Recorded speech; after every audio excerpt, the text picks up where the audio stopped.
Welcome to Movement Memos, a TRUTHOUT podcast about things you should know if you want to change the world. I'm your host, Kelly Hayes. Today's guest is Morning Star Gali. Morning Star is a longtime Native organizer and a member of the Ajawami Band of the Pit River Nation. She has coordinated the annual Thanks-Taking Alcatraz gatherings for over 12 years and is a tribal water organizer for Save California Salmon.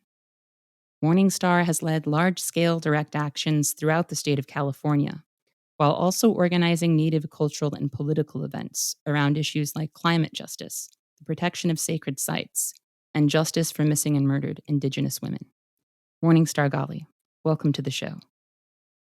Thank you so much for having me on, Kelly. How are you doing today, friend? Today is one of the better days, but hanging in there for sure. I hear that. These are stressful times, and I am so grateful to have you with us today to talk about how COVID-19 is affecting Native people in the United States. This society has a long history of killing Native people, or simply robbing us of any means of survival and leaving us for dead. Now we are seeing our peoples cope with the threat of COVID-19, a crisis that's effects are ramping up the intensity of systemic violence we were already faced with. The tribal government of my own nation, the Menominee Nation, has declared a state of emergency and established a curfew, in addition to asking tribal members to practice social distancing. Fortunately, my people have not yet seen any known fatalities as a result of COVID-19, but we know that's not the case in some parts of Indian country, and that all of our communities are incredibly vulnerable to this illness. Visibility is always a concern in Native communities in any major crisis. As Rebecca Nagel highlighted in a recent piece for The Guardian, Native people are largely being left out of demographic data about the spread of COVID-19. Of the states that are actually tracking racial and demographic data, only about half are including Native people in their statistical breakdowns. Some are categorizing us as other. Can you say a bit about what we know and don't know in terms of how COVID-19 is impacting Native people? Sure. I'll first start off by saying that we're more often than not categorized as other, especially within institutions where Native American can be misidentified as NA, not applicable. We see that all the time within institutions and schools. I know that many times my health charts have said that I'm white or that I'm other. So it's a constant issue to address. What's not as well known within the media about Native peoples, there's just a lot of misconceptions. What we're seeing right now is a lot of attention on hotspot areas such as Navajo Nation and South Dakota. What's not being as reported is the structural barriers in place for our tribal and intertribal communities. So the reality is that many of our communities are without electricity, they're without clean drinking water, they face a lack of sanitation within their homes. Again, that is an issue of Indian health services being chronically underfunded. We are dealing with economic inequalities of both historical and modern day impacts. Indian health services being chronically underfunded means that every Indian health service patient is receiving 1/4 of the allocation that Medicare recipients receive. Jen Deerenwater wrote a moving op-ed for TRUTHOUT recently about Native life at the intersection of indigeneity, disability, and poverty. People have the highest rates of disability in the US. We also have the highest levels of poverty, the least internet access, and a historically underfunded healthcare system that lacks the resources to rise to this moment. Could you say a bit about what Native communities are up against in the fight against COVID-19? The information that we are receiving is overwhelming at this point. So when we talk about impacts across Turtle Island in terms of data, the racial distribution of confirmed COVID-19 cases and death in California is that as Native peoples, we represent 0.5% of the population, and we are accounting for 0.4% of the deaths in California. This includes, at this time, 71 cases and 7 deaths among American Indian and Alaska Native peoples in California. And we're accounting for 0.2% of the general COVID-19 cases. And again, we feel that that is undercounting. Federally recognized tribes have received $0 in the CARES tribal set-aside programs. So there was $8 billion that was allocated. 4.2 billion of that is supposed to go to Alaska Native corporations. So the tribes are suing for that right now.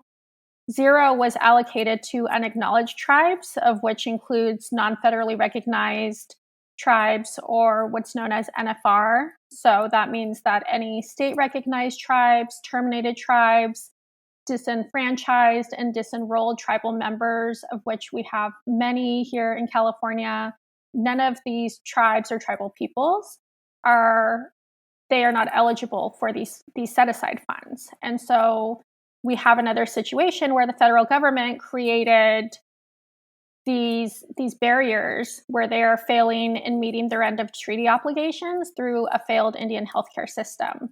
So we're in a moment in Indian country where we see reservations that are closing their borders, that tribes have instituted curfews, as we know that we are predisposed with a multitude of health issues.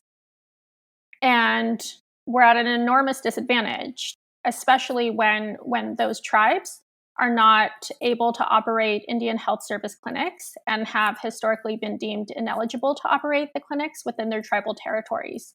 So the challenges of accumulating PPE and shortages of doctors and nurses that was already rampant is contributing to the lack of adequate health care. Indian Health Service has stated itself that it cannot equitably allocate funds to meet the healthcare needs of Indians. 66 tribes have declared a state of emergency in response to COVID-19. But unlike federal and state declarations, tribal emergency declarations don't necessarily help usher in resources. In some ways, our nations have been in a state of emergency since the onset of colonization. And throughout that time, our peoples have been invisibilized during national moments of crisis.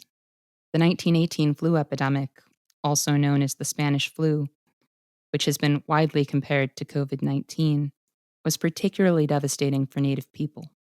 Across the United States, fatality rates on reservations were 4 times higher than the national average, with entire Native families being wiped out within days of each other.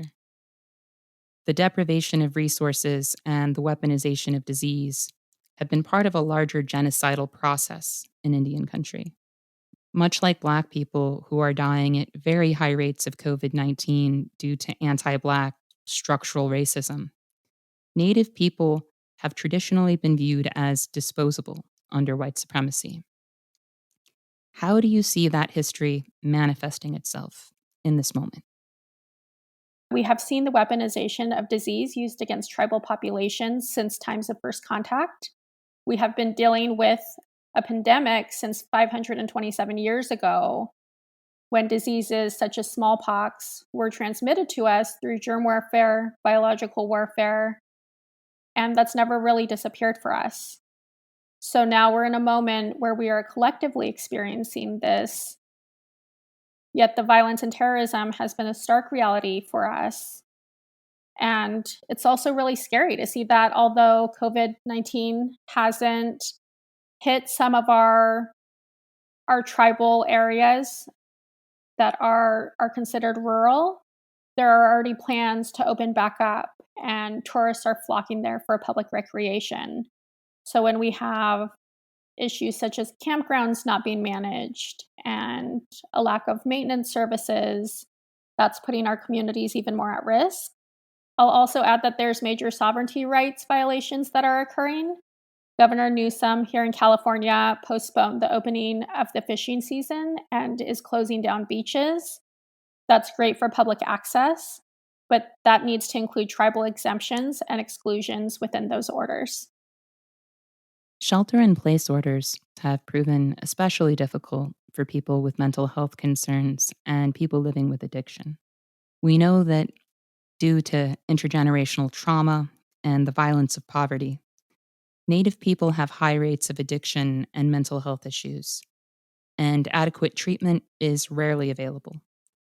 My own tribal government has been sharing resources online to help people connect with 12-step meetings remotely and highlighting other long distance options for people struggling with addiction, mental health issues, and emotional turmoil related to this crisis.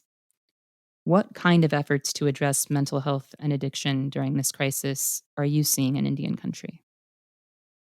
Sure. So, yes, we have high rates of addiction and mental health issues that are absolutely going untreated. Many of these issues of addiction go back to untreated trauma and abuse. Because of the lack of funding, acute issues are treated and prioritized, and there is little funding for preventative care services. And so we have high rates that go untreated due to a lack of infrastructure in the Indian healthcare systems. But addressing the why of that is necessary, of addressing the eras of termination and removal of Native peoples from their homelands, from their food systems, from the cultural support that is needed. So, in terms of what virtual support looks like at this time and in the time of this pandemic, we are seeing a lot of Native wellness groups that are hosting virtual sessions such as therapy sessions. There's Native support helplines, there's virtual talking circles, and memorials being held. But again, having access is a huge barrier that many families within rural areas do not have access to Wi-Fi. There is a lack of access to hotspots and Chromebooks for students to be able to complete coursework at this time. And again, that goes back to systemic issues. It's important to address the root causes of the realities that we face. We have high rates of child abuse, sexual abuse, domestic violence, and food insecurities, yet it wasn't always this way for us. When I talk about system impacted youth, I say that 100% of Native youth are system impacted due to the systems of colonialism, missionization, boarding schools, and the reservation systems. And so that's what's caused the high rates of PTSD and a breakdown of our mental and physical health due to the structural and systemic violence. Mutual aid efforts have offered struggling communities a glimmer of hope during quarantine. With so many people out of work, a lot of activists and organizers have dropped whatever they were doing to organize mutual aid projects. Native young people in Chicago with Shy Youth Nations are doing grocery runs for elders in our communities here. And I've seen other Native led mutual aid projects popping up online. Can you tell us what some of the survival work Native people have mobilized looks like? Sure.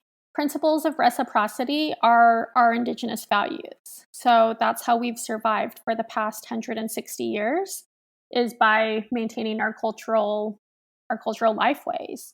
And so the values that we're seeing, the way that it's playing out right now in terms of don't take more than you need, don't hoard essential items, prioritizing elders and youth. Those are all part of our ceremonial frameworks. Protecting, the land that we love. As Native peoples, we have always had organized mutual aid networks, even if we didn't call them explicitly so. So I was born in a movement home, and organizing was just natural. It was the environment that we were raised in. And so I never really considered organizing necessarily a skill, but something that we just did and had a responsibility to contribute in serving our communities. And so this is how our people have historically and generationally taken care of one another, as organizing support through Indigenous lifeways is a matter of survival. So, as organizers and figuring out ways to provide mutual aid, especially to those in our communities that are most vulnerable at this time, We're seeing that happening all across Indian country.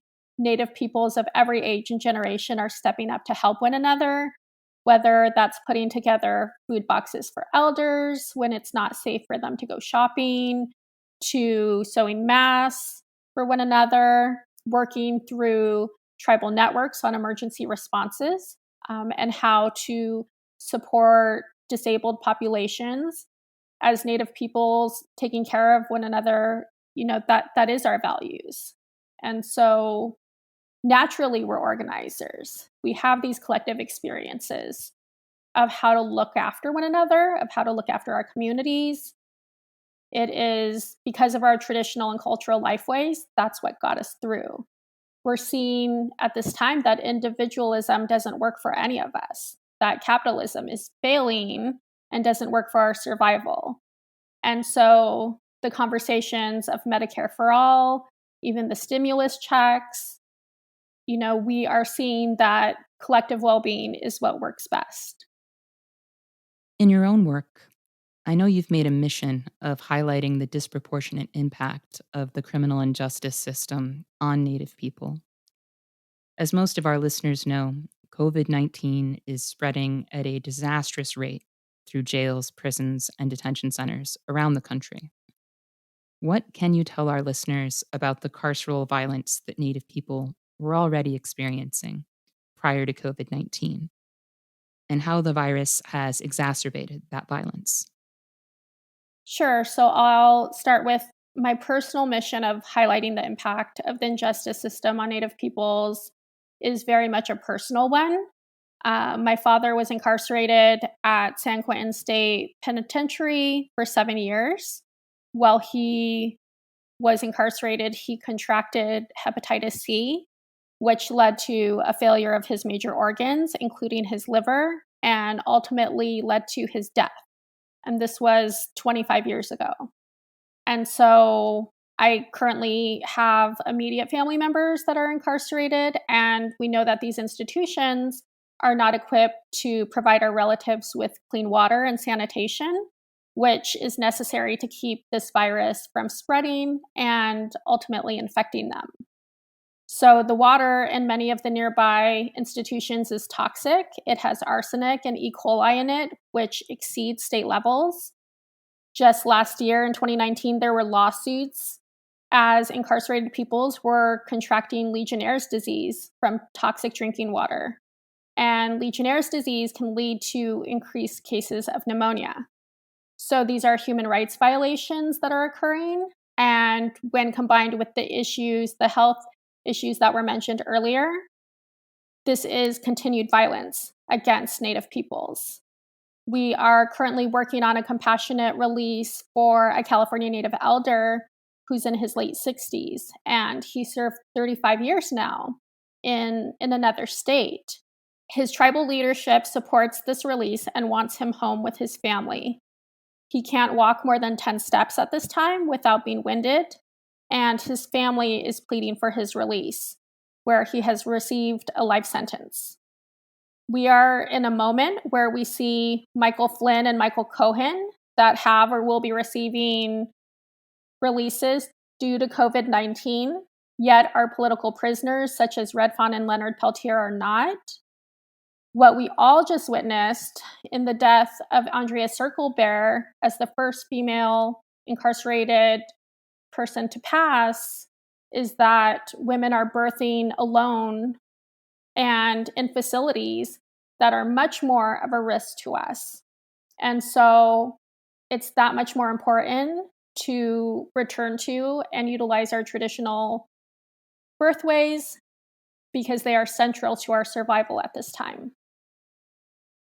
As someone who has written a great deal about state violence against Native people, I found it especially heartbreaking to see the Circle Bear family name and yet another tragic headline. The death of Sarah Lee Circle Bear in 2015 was utterly devastating. For those who aren't familiar, Sarah Lee Circle Bear was a young, pregnant Lakota woman who died in a holding cell after pleading for medical attention. Sarah's sister in law, Andrea, died recently in federal custody, 4 weeks after giving birth while on a ventilator due to COVID-19. What do you think of how the media has handled Andrea's passing? Sure. So Andrea Circlebear lost her sister-in-law in 2015 that was also killed while in custody. Andrea lost two of her sisters months apart from each other within 2017. Every major news story has included what her charges are. So, again, that goes back to the stereotyping and dehumanization of who we are as Native peoples. And so, if you read the articles that are circulating within Indian country from her grandmother, it talks about how she was a loving mother, how she wanted to return back to school, how she had all of these plans for herself and for her family. Yet, due to the systemic inequalities, she was serving this sentence where she should not have even been incarcerated while pregnant at this time in a pandemic. In terms of what's being done to help Native people survive this moment, are there methods or practices that you think are working? So I see that people are being really creative in this moment and figuring out different ways to care for one another. So we're used to facing barriers within our everyday lives, but it's a moment where it's not safe to visit with one another within our communities. Here in California, what's been helpful is that there have been campaigns that acknowledge our elders as elders and differentiate between the term seniors. And so we're seeing messaging instead of saying you can only be with your family at this time because we have large extended families, numerous relatives that we could be visiting, but ensuring that the messaging is, you know, staying in your household and staying with people within your household. And I think that's been really difficult in this shutdown is that the inability to be able to visit, but again, having some sort of, social media circle. Here in California, one of our friends created a quarantine dance special, a virtual community of that. I think there's over 58,000 members for it. So that's one way of keeping us connected is that those prayers are being made through our traditional songs and dances. And keeping the people dancing is the way that we have kept the earth in balance and the way that we have helped to restore the earth. So, I've seen some tribal governments that are really making an effort to care for their tribal members, for their families. I think that some could be doing more, but again, that comes down to an infrastructure issue. If people are listening and want to lend support to Native people in this time of crisis, where would you direct them right now? I think that our friends in Deneta really need our support at this time. My mother and stepfather live there, an uncle that is recovering from colon cancer. They are on curfew, they're not allowed to leave. And when they are allowed to leave, they have to drive 75 miles to go get their groceries and go get their supplies. They're all elders, they're all immunocompromised, and they really feel like it's only a matter of time before COVID-19 hits their household. And that's really difficult to have last conversations and to have your parents tell you, remember that I love you, remember that I love the kids, because the reality is that we don't know. We don't know what it's going to take in terms of making it through. There are some great networks. There's indigenousmutualaid.org and the Navajo Hopi Solidarity Network. You can find them at indigenousaction.org or indigenousmutualaid.org. If they can raise $16,000, they can purchase a 4,000-gallon water truck, which would be life-changing for so many families at this time. We are launching a rapid response fund that prioritizes Indigenous women, Two Spirit relatives, and children in ensuring their safety at this time. So if you go to indigenousjustice.org, you can find more information about that. And, you know, the reality is that we know what we need to do in taking care of our communities, but the resources are not available at this time.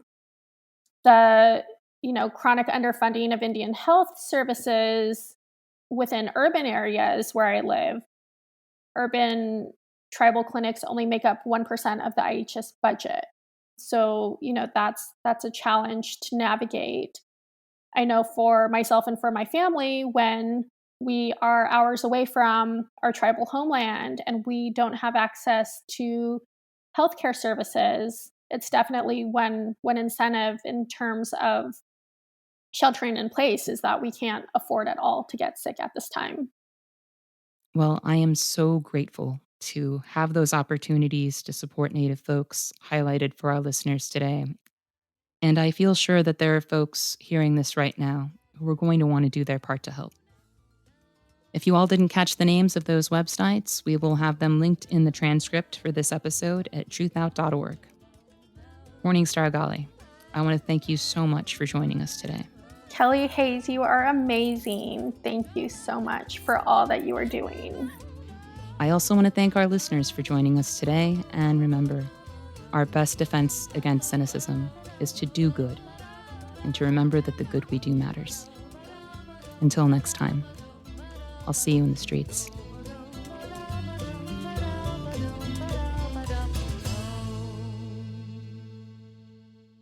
Thank you for listening to Movement Memos. This show wouldn't exist if it weren't for TruthOut, and TruthOut's independent news and commentary wouldn't exist without listeners and readers like you.